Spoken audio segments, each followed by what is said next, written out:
This one got smacked right in this left rear quarter panel. I'm gonna scribe my final cut points. So this one is good and ready to weld together. I have a Toyota RAV4 here. This one got smacked right in this left rear quarter panel here. I destroyed it, and it's also gonna get this side gutter piece goes right there, which is all wadded up in this area. New quarter panel right here as well. First, I'm going to go ahead and I'm gonna make a quick pull on this quarter panel to roughly pull that damage out before I start cutting it apart.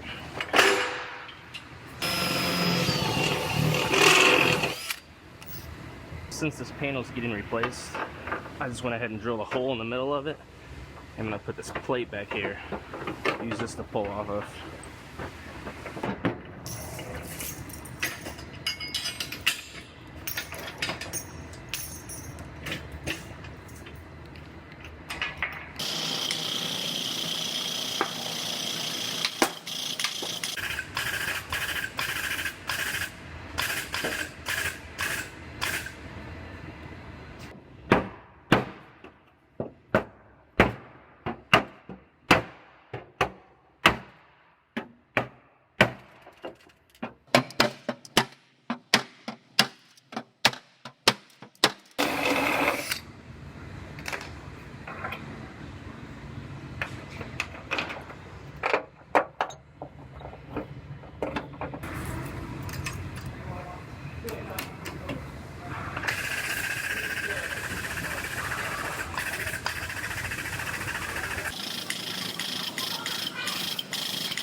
So this quarter panel is going to get sectioned in right in this area, then right in here. There's actually a measurement that had me measure 80 millimeters down from right here and 30 millimeters down from right there. And those are going to be my final sectioning joints. And then this car also has a dog leg procedure to section this bottom section in.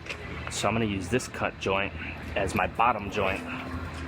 And it's 220 millimeters down from right here. So I'm going to mark that.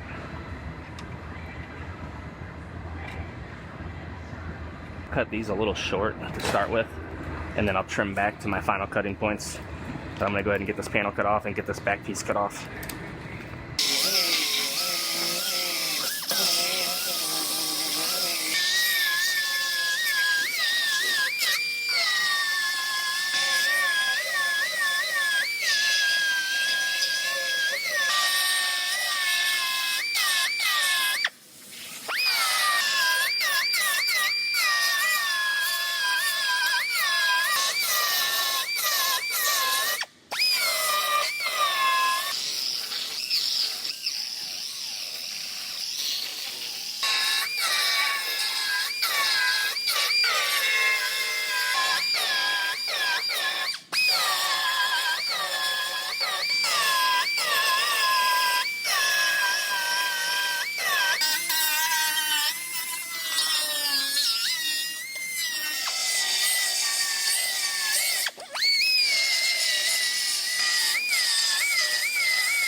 Now I have this quarter panel roughly sitting on there. I'm going to scribe my final cut points. Then I will lift this panel back off and I'll finish trimming the car out to where I have a perfect cut right here.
So I have this quarter panel roughly sitting on there. I'm gonna go ahead and I gotta fit up my back door to make sure this part of the panel is sitting correctly. Then I'm also going to make sure everything back here is fitting correctly. So I'm gonna do that. Once I get it sitting right where it's supposed to be, it'll be ready to weld on.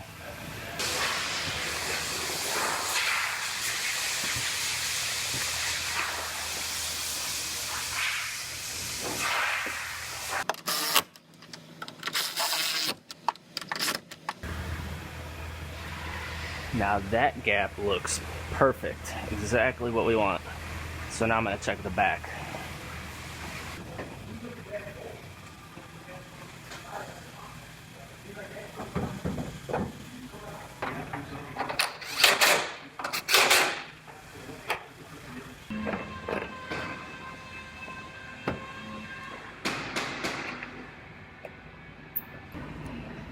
All right, let's see how this thing is fitting together. My gaps back here look very nice. They match side to side. I know I already have my door gap, so this one is good and ready to weld together. Go through and do my compression spot welding through all of this area first. Then I have to MIG weld the seams, and there's some MIG welds on the back here. I'm gonna go ahead and pull this one, pull the taillight back out, and get everything covered back up and start welding.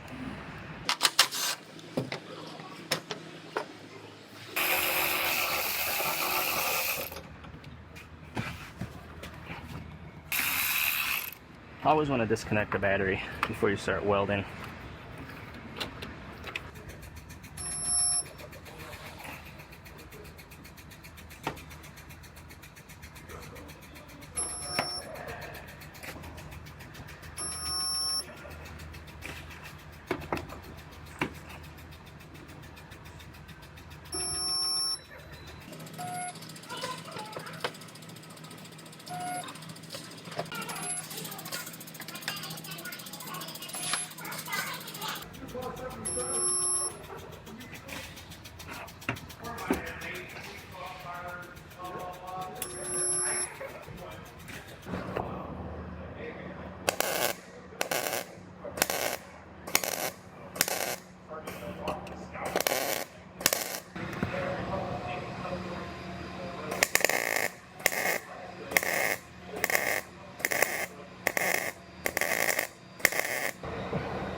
Now, I don't know if you guys could see this, but I went ahead and ground down my weld at my seam here, and there's a little pinhole right here, which happens every once in a while, but you don't want to leave those.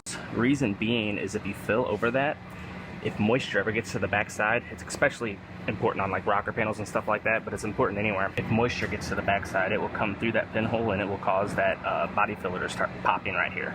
As long as you have a good, solid welded seam with no pinholes and you apply quality body filler correctly, it'll never be a problem, it won't fail. But if you leave pinholes, it will get moisture through it and start popping loose. I'm gonna go ahead and I'm gonna zap that pinhole up.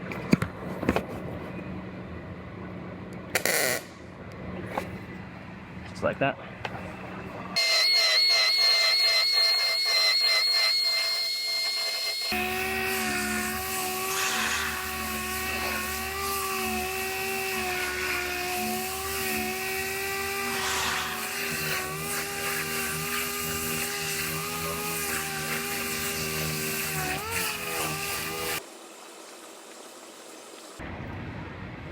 Now you guys might see the tape I have right here. The reason for that is that's where window urethane goes, where that piece of quarter glass gets glued in, and you don't want to put body filler there. You got to put epoxy primer, which is what I'll do later, but I put tape there so I don't get body filler on it whenever I fill this spot right here.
So before I prime this, I'm going to tape off where the window urethane goes, because I'll have to put epoxy primer down on that area.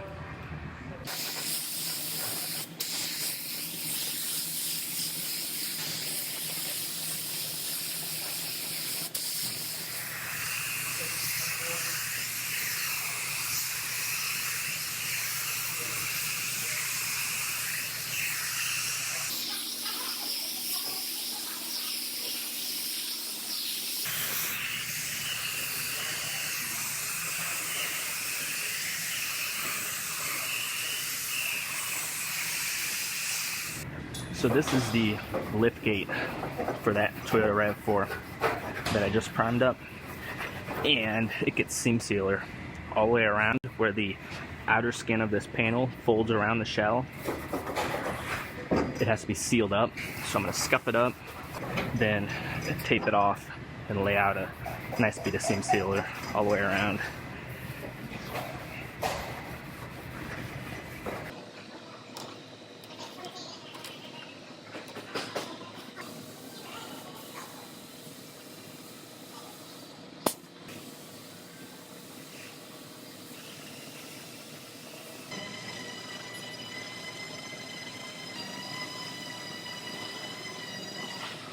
Now the stuff I'm using is called 3M Easy Sand.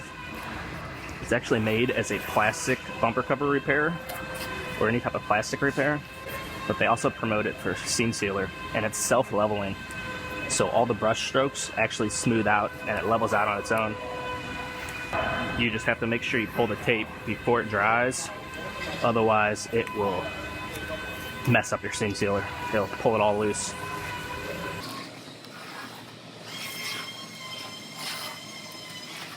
So this is the epoxy primer that I'm going to put down here where the window urethane goes.